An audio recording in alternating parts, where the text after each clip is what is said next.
What's up, everybody? Welcome to Podcast Now Plus. I'm Alex, and in this video, I want to give Hayden Christensen the respect he deserves and the appreciation.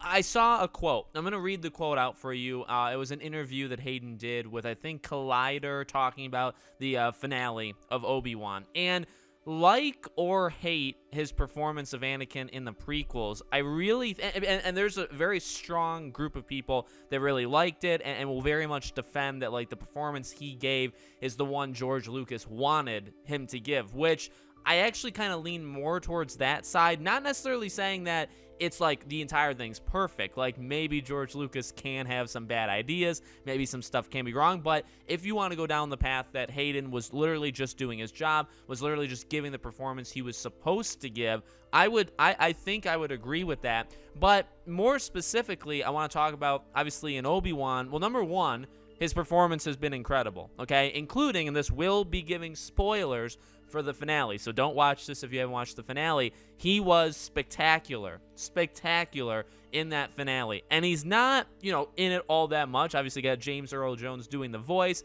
but when, obviously the mask breaks and you see Hayden and it goes in between his voice with Vader's voice, he was phenomenal, both in the acting, how you can literally only see from one half of his face, not even half, you don't even get the full thing, you get like, I don't even know, like 25%, maybe 30% of his face, and then his voice. But he, in a big way, he carries that scene, I would say. He's a really, really big part of it, and he's very, very good. But it's also what he talked about behind the scenes. And I would say, by the way, this qualifies, and this would count towards the flashback we got in the last episode, I thought, which was phenomenal. Although I didn't like the CG that he didn't have done onto him, right? Obviously, there's a YouTube video going around that's got quite a few million of views where somebody actually did, de-age him. He did not get de-aged in that in the actual Disney cut, right? But he did phenomenal even in that as well. And his performance, obviously, in the stunt department as well. But let's read over what he said, and then I want to go into kind of the primary thing I want to talk about in this video. So the article says, one key standout moment of that fight was the moment Vader's mask cracks, allowing Anakin's face to peek through and face his old master. The moment appeared familiar to fans of Star Wars Rebels, who remember a similar moment between Anakin and, Ahsoka.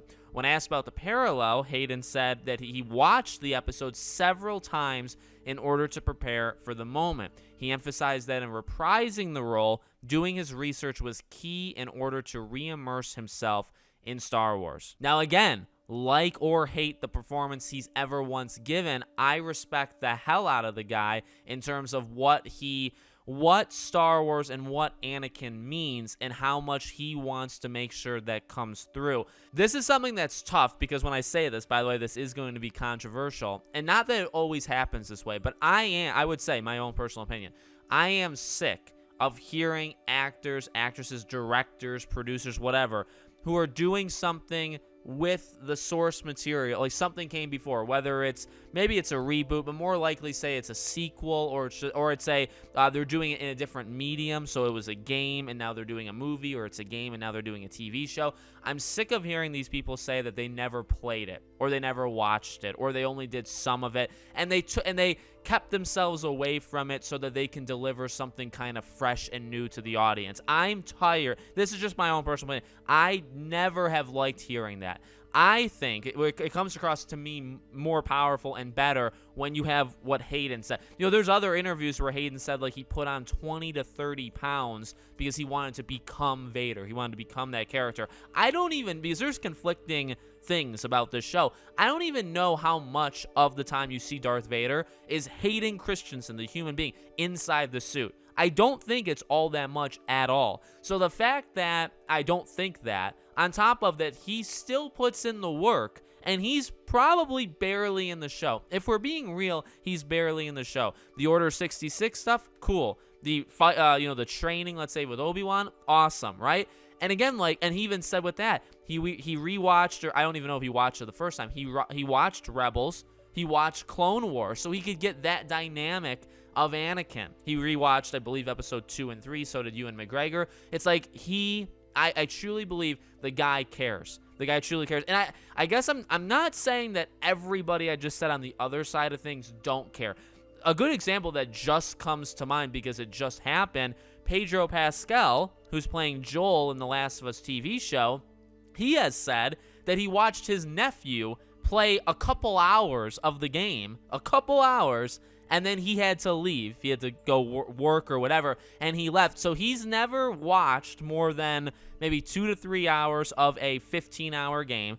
He doesn't really know the Joel that he's supposed to be portraying because, and this is again what you hear from, them saying it, he's not supposed to be. He's supposed to be playing. And I know it's different. I guess you can very much say that because, like, the Anakin in 2 and 3 is Hayden. So he's just reprising himself. So he's almost like refreshing himself on what he's done in the past.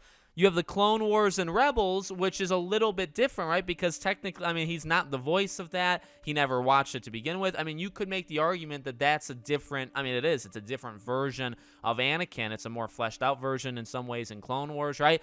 I guess what I'm saying is I can see maybe where you could argue with me, and that's totally cool. I'm up for debate. I'm up for people having different opinions. I'm just saying for me, hearing Hayden talk the way he's been talking over the last month is super, no matter if they're like slightly different, twists on a scenario. I love hearing him say these things because, I mean, you can just tell that he cares and that he again, like, imagine if he said, yeah, I didn't rewatch 2 and 3. I didn't watch Clone Wars and Rebels. It's not necessary to watch Clone Wars and Rebels. I'm not in it.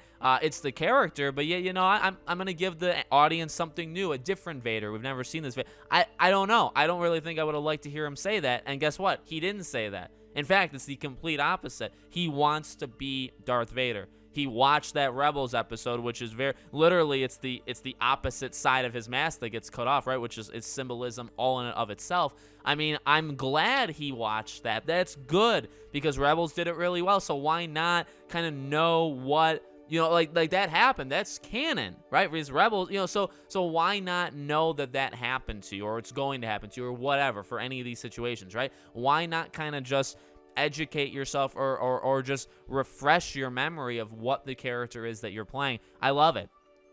So, in terms of what he gave in the Obi-Wan show, I think he did phenomenal. I really couldn't ask for anything more. I think, obviously, there's been, as time has gone on since the prequels, there has been an appreciation for Hayden, which is totally awesome. I think it's actually kind of fair. Again, and I will say, like, his episode 2 thing, episode 2 to me is my least favorite by a mile Star Wars movie. Coliseum fight on like that, and then like the actual clone battle, that stuff is all awesome. The rest of the movie is easily my least favorite, and a big part of it is because of him. I mean, I'm not afraid to say that. So while I'm not a big fan of how he did, I will give that if that's what he was supposed to do, the guy's just doing his job, and he gave it his all, and he made that character what he was supposed to make that character. I actually I like him in 3 to a good amount. Obviously, Clone Wars version of him is absolutely awesome, right? And I think this is maybe like the signature Anakin. I mean, just how he kind of showed himself in that training moment with Obi-Wan, I thought was so good. Order 60, again, beyond the fact that he's a 40-year-old man and they're trying to make him look like he's 18 to 20, and they don't help him. Like, they literally say, hey, can you make yourself look like you're 18? And he's like, well, I'm not. They're like, well, we're not going to give you makeup. We're not going to de-age you. So you're really kind of on your own on this scene. I know they've done that. But besides that weakness, which is not his fault, he did awesome. He did incredible. And then obviously the last moment of episode 6 in Obi-Wan season 1 was insane. Was absolutely insane. So I want to give the guy some props. It's very refreshing to hear somebody, I guess, care/respect the source material as much as he does. You don't hear that as much anymore. I feel like it's a dying breed, and I'm very happy there's at least one person around that still does it. So let me know what you guys think in the comments below. Make sure you guys are subscribed, bell icon turned on so you know when all these videos go up, and I hope to see you all on the next one.